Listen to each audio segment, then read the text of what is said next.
This is the kind of video I would rather not post, but in case it helps someone else. I am working on changing the fuel pump on a 2007 Toyota Yaris. The same would apply if you're trying to change the regulator, fuel pressure regulator inside that fuel pump housing unit. I knew I needed to get back under the back seat to work on to getting the fuel pump out.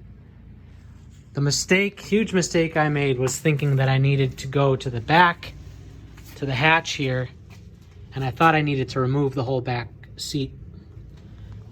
And so to do that, there are a couple E10 Torx there that you can not see very well. I'm sorry, this is terrible, but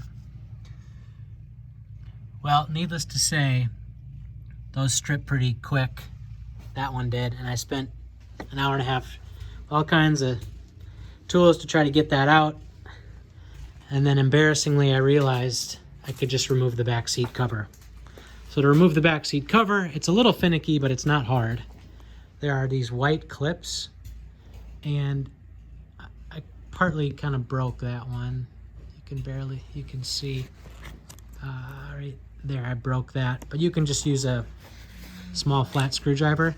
It's just a little clunky to access the back side of the clip under there. Some people said you could use a mirror. I used my phone with the front-facing camera to see back there and get a flathead screwdriver right on that tab. The tab is like right there. So there's one clip on that side underneath and one on this side. Not that hard, a little finicky. And then once you get the front part of the back seat up, then it's just a matter of unbolting the seatbelt anchors. And I think you'll figure that out pretty quick, but I think that was a, let's see, 14 millimeter for those. Unbolt pretty easily. Those weren't in danger of stripping or anything. And then you have access, you get the whole back seat out and pretty easy access to the fuel pump assembly.